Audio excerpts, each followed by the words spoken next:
Hello, good evening, SC viewers. If you are new to this channel, kindly like, share, subscribe, and please do not forget to hit the notification bell. Mr. Chinedu Michael, we are seeing a new twist from Ijaw Nation saying that they are going to consider their stand in Nigeria, talking about self-determination. We understand that the Jaws are not new to self-determination. In the past, Adakaboro rose to say they want Ijaw ethnic nationality as a sovereign state. This time around, they are not taking it easy with Tinubu. They are not taking it easy with Nigeria.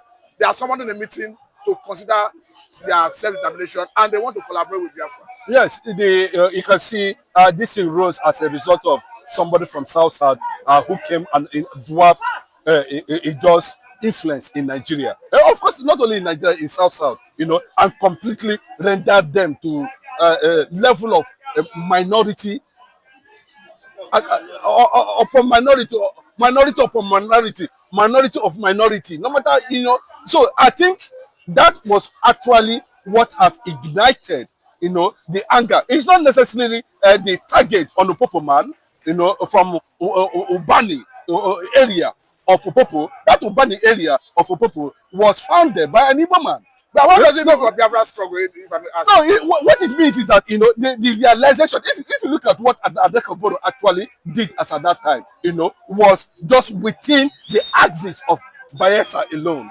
And if you look at it now, you know that before then, the man from Sierra Leone has started. Before even it's just that people does not understand history. The Igbo man that took over Sierra Leone and Gambia and in those days have already started agitation for Biafra, and that was where as he got that inspiration, to proclaim less than 1 million people at that time as a sovereign Niger Delta Republic. And the people, if you look at it now, it was simply targeted on the influence, the growing influence of their own brothers. And when it became a reality, it did not say Biafra. He never said Biafra. He said Niger Delta Republic. And if the world want to grant somebody a nation or a country, a republic or a sovereignty, was in truth and honesty, was the Ijaw nation, as at that time under as Igboro, has the economy, the population, the geographical space to actually make a nation. But what do you want to to come together with Biafra? We need to correct some of these things that planted a certain seed that people are now feasting on, and to target their own brothers, their own neighbors, who have never for one day taken any of their life. Even when at the proclamation of Biafra, the man, instead of returning Niger Delta Republic, he joined Nigeria military against his own brother. I am not saying that people. He was a former police officer, as Igboro, but I'm not saying that people are not entitled. But in all rationality, at least when you come to understand that, okay, people are. It has come to this level. A man from Bayelsa, Paul Opi, has already suggested Biafra. Then you switch over to Biafra Alliance as at that time, and let this synergy, because as at that time the viability of it, even till now, and that's what Wike is talking about, that with that Igbo influence there's no Ijaw, but it has come to a point that they feel that the ego has been thrown to the gutters, and when you see so many of them that are coming up and saying what is actually going on. And I've seen some people saying that from that, as he's saying that I am from Ijaw, I stand for Biafra. I am from Bomadi, I stand for Biafra. I am from Patani, I stand for Biafra. I am from Masoma, I stand for Biafra. You can see different people, coming from that angle saying it. But it has become a clear thing that at that level, there's going to be a serious reach out and amalgamation between the Ijaw nation and, of course, the Biafran movement, which most of them have signaled that there's likely going to be, a serious union between these people. The Igbo man does not see the Ijaw man as a minority. The Igbo man see an Ijaw man as a brother, not as a minority. If I may ask this question, this recent move of Ijaw nation for self-determination, what does it mean for Biafra struggle and Biafra sovereignty? Of course, what it means is they have seen what Odumegwu Ojukwu, Emeka Odumegwu Ojukwu, the Kemba one of Nnewi, saw so many years ago. They've also seen what Mazi Nnamdi Kanu saw. They've also seen what the likes of Simon Ekpa have seen. They have also seen that the quest to drive sanity among ethnic nationalities in Nigeria was only respected by the Igbos. But ultimately, what does it mean for Nigerian unity well, balkanization has always been the direction to go in an entity that refuses to work. As simple as that. There's no nation in the world today, including America, including UK, that does not have ethnic nationalities. There's no nation. So what is important is at this point in time is to put everything on the table and let the Ijaw nation side. Well, let me tell you, from the Biafran Charter and the Biafran Constitution that is coming up any moment from now, and some of it has been made public. It shows that every resources that is coming from Ijaw land will be for the Ijaw people. But if I may ask this question, do you advise the Ijaw nation to collapse their struggle for Ijaw sovereignty into Biafra struggle? Bros, every ethnic group in Nigeria, in Biafra land, is a nation. In a nation. Every ethnic nationality in Biafran land is seen as a nation. No. And yes, he's seen as a nation on his own.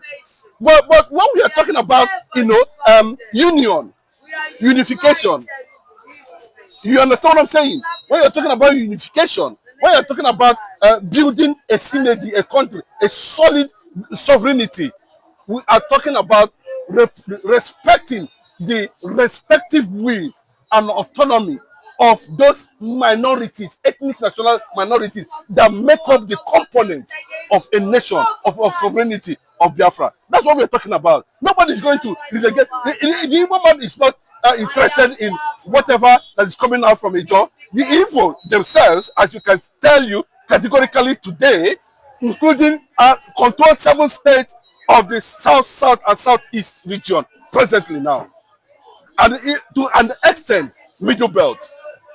So you cannot tell me that those people from Idoma and others are also seen as a nation. So they just should not look at it from the angle that, what is it on the ground? What is on the ground is that they are not the only ethnic nationality within the Biafra geographical sovereignty. That's the fact. And if so we are talking about mutual respect for each and every. I'm talking about unification of all the ethnic nations, even those who are tendering the referendum to join, to be accommodated, will be accommodated as long as it is all about sovereignty, it's all about humanity, it's all about advancement, it's all about economy, it's all about mutual interest, it's not about oppression. But it can tell you that it has become very clearly that the world themselves have come to realize that the Igbo people and the Ijaw people can actually come together to move Biafra nation forward, considering the strength of each other. It is well needed.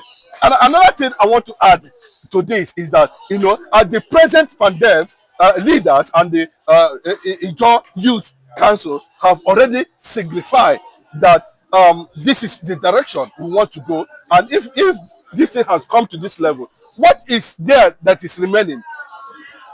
Because if you look at it, to be a nation, it takes a lot of things. The world will look at a lot of things.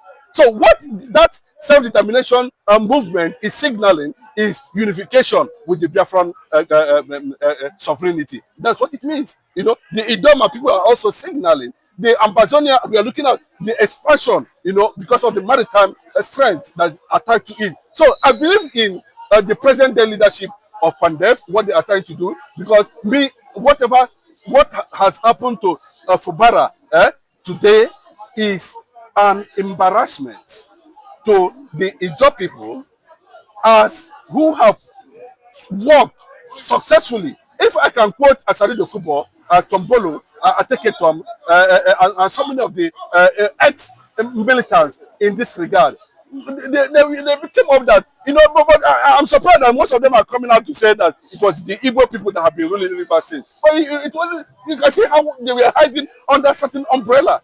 They never recognized the presence of Igbo in River State. But they were not saying that it was the Igbo people in River State that were ruling. And it is time for the Ijaw people to rule.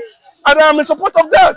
I'm not against it. I believe that the Ijaw should also have a fair share because, Bayelsa alone, where they are predominantly significant. With from what we are getting, the Ijaw community, the Ijaw people in River State cannot be able to muster enough voting strength to be able to vote for a governor in River State because of that level. But the way it looks now, would they say that Mazin Nnamdi Kanu is not correct? Would they say that what Ojukwu was talking about is not correct, But so what we're saying at this point that it has become a reality that we are seeing direct signal of threat to the extermination of the old Eastern region. And it's a plea to every one of them, and no matter where you come from, whether you are Urobo, Ishekiri, whatever you are, wherever you are, to look at it from the direction of unification and unity and push for independence, for continuity, and for recognition of the Republic of Biafra. Let me give you an instance. Anybody that is thinking in that direction that the reason for Biafra is crude oil. Plus, I don't want to cause any, I don't want to say anything funny at this point, but it will be unfortunate for people, for this generation of the young people, for this generation to think in that direction that the Biafra is about crude oil. Who tells you that? The Igbo man has not been in power for so long, for over 64 years, and the Igbos are still surviving without even the crude oil. And Mazin Nnamdi Kanu has said this severally. The interest is let the young people control their crude oil, let everybody control whatever he has. As simple as that. And that is not going to be what we are experiencing in Nigeria. They are trying to bring Fubara down because they felt that Fubara is sitting on the wealth of River State, where River State alone contributes about 45% to 50% of national revenue. So how will you justify that? Let me say a very big thank you for your time. This is an ongoing conversation. We hope to have you next time to further this conversation. But for now, I think it's a good place to end. Thank you very much.